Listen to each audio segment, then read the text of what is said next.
As an active participant of 4 weeks International FTP on Environment and Sustainability, I, Mr. Ajim Sutar of D.Y. Patil College of Engineering and Technology, Kasba Boda, Kolhapur of Civil Engineering Department is going to present a topic on carbon footprint in wastewater treatment plant and greenhouse gases emission calculation.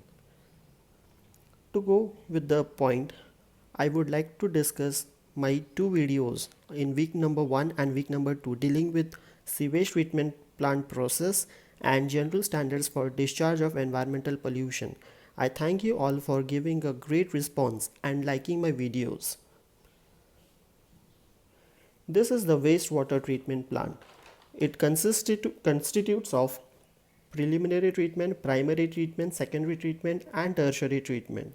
All the treatments are constituting the physical, chemical and biological removal of impurities. During the impurity removal, some amount of greenhouse gases are eliminated.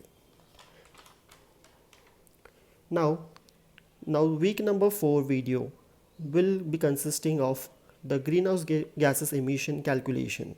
After learning through video, students will investigate the greenhouse gases emission factors and the rate of emissions annually in kilowatt hour. Design a sustainable wastewater treatment plant with reduction in the emission of greenhouse gases. Develop a sustainable model to treat the wastewater with minimal greenhouse gases emissions directly or indirectly. Now let's see or move towards our final video, that is carbon footprints in wastewater treatment plant. What are greenhouse gases?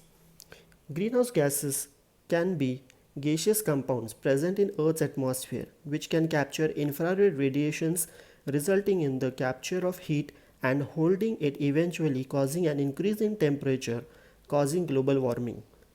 This leads to increase in greenhouse effect. Greenhouse gases are carbon dioxide, methane and nitrous oxide majorly. Now what is carbon footprint? Carbon footprint is defined as the total set of greenhouse gas emissions caused by an activity or product expressed as carbon dioxide, that is CO2 equivalent, indexed in terms of global warming potential GWP, converting in terms of CO2 with a base value of 100 years, 1 for CO2, 21 for methane, 310 for nitrous oxide. Now let's move towards the next point, that is greenhouse gas emissions in wastewater treatment plant. Greenhouse gas emissions generated from municipal wastewater treatment plants in India is estimated in this study. The emissions from the wastewater treatment process as well as from the electricity used during the treatment process are estimated by using the methodology of Intergovernmental Panel on Climate Change, that is IPCC. The present treatment plants of capacity 15,997 million liters per day (MLD) contributes towards greenhouse gas emissions of 7.3 metric ton of CO2 equivalent per year. The future greenhouse gas emissions would depend upon the treatment technology used for treating 34,109 MLD of untreated wastewater. The highest greenhouse gas emissions would occur if all new wastewater treatment plants are based on upflow anaerobic sludge blanket technology, and lowest if sequential batch reactor technology is adopted. In the picture you can see an analogy or a pictorial representation or a flow chart constituting the municipal wastewater generation in India in metro class 1, class 2 cities. If treatment facilities available, the identification of sewage treatment technology UASB or ASP or WSP or OP is to be taken into consideration. Then if data is available like BOD, electricity use, etc. If it is available, then you can go for the estimation of CH4, that is methane, CO2 emission estimation using, etc. If no, then what you have to do? Then you have to assign weighted average emission factors obtained from the existing plans. If the treatment facility is not available, what do you have to do? Assume the treatment technology based upon scenarios, different technologies assumed for different scenarios. Assign weightage average emission factors depending upon technology, and then estimate the the greenhouse gas emissions. Next, the greenhouse gas emissions in wastewater treatments are as follows. As I've discussed earlier, the wastewater treatment plant consists of preliminary treatment, primary treatment, secondary treatment, and tertiary treatment. All these units or the parts eliminate out the greenhouse gases as shown in the picture. The greenhouse gas emissions in wastewater treatment take place into these sectors. First is offsite greenhouse gas emissions due to energy consumption in wastewater treatment plant in kilowatt hour. Second is greenhouse gas emissions from anaerobic sludge treatment. Third is greenhouse gas emissions from activated sludge process. Fourth is greenhouse gas emissions from the degradation of the remaining constituents in the effluent. Fifth is the greenhouse gas emissions due to the use of chemicals in wastewater treatment plants. And last, greenhouse gas emissions from transportation and storage of the sludge. Now let's see one by one. Offsite greenhouse gas emissions due to the energy consumption in wastewater treatment plant. Electricity in wastewater treatment plant is needed to operate wastewater and sludge treatment processes. Coarse and fine screens, grit, tank bridges, primary and secondary settling tanks, blowers, pumps, motors, centrifuges, etc. for administrative building needs and for exterior illumination of plant. The CO2 emission were calculated according to the given equation, that is CO2 electricity is equal to C electricity into efficiency factor. In the graph below you can see the energy use.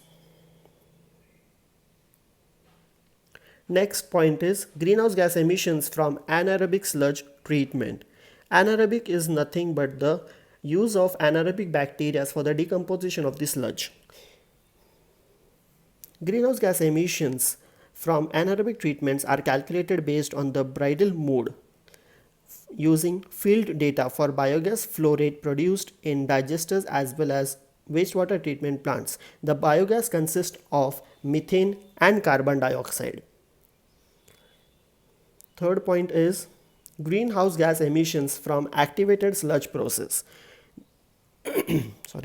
These emissions are calculated according to Kakavt and Sternstrom 2005. The influent and effluent COD and BOD5 are considered as annual average values at the plant. Influent and effluent resulted from the measurement. The total greenhouse gas emissions is calculated according to the formula, that is CO2 ASP is equal to YCO2 ASP multiplied by OASP. Next, the greenhouse gas emissions from the degradation of the remaining constituents in the effluent. The soluble BOD remaining in the effluent generates CO2 emissions when organic matter is oxidized in the receiving water bodies. Considering a potential emission of 0.25 kg of CH4 per kg of COD discharged into the environment. The nitrogen that is not removed or is still remaining into the treatment plant is calculated as and has to be removed in the form of N2, that is nitrous oxide. Now next is the greenhouse gas emissions due to the use of chemicals in wastewater treatment plant. Wastewater treatment plant employs chemicals mainly for the treatment of sludge before and after anaerobic digestion. Values of emission factors for polymer use are between 1.182 kg CO2 equivalent per kg polymer up to 4.25 kg CO2 equivalent per kg of polymer used. And last, the greenhouse gas emissions from transportation and storage of the sludge. Refuses from screens and grid tanks are transported to the municipal landfill. The fuel consumed by the trucks is considered from the field data and using the methodology proposed by the different authors. The CO2 transportation is equal to fuel consumption multiplied by the factor, that is 2.6391. The unit is kg CO2 equivalent per day. Now, the greenhouse gas emissions reduction strategies. How we can reduce the greenhouse gases into the wastewater treatment plant. Now, the CH4 produced in the treatment process should be captured and used for the generation of electricity or used as a fuel at site. If it is not captured, it will discharge into the atmosphere and will cause increase in concentration of greenhouse gases in the atmosphere, which will lead to global warming. In fact, indeed, the CO2 from the power generation can be eliminated if primary anaerobic processes are used. Overall, a largely anaerobic degradation of the wastewater pollutants seems economically and technically feasible and would have major environmental benefits in terms of greenhouse gases production. So, it's our duty to reduce the greenhouse gas emissions at an individual level, at a community level, and at a national level. So, we must make a habit of using the water in a very efficient manner and creating very minimal amount of sewage or wastewater in fact. So take into consideration and keep a keen thing into the mind that no dumping of sewage has to be taken place into the environment. Thank you.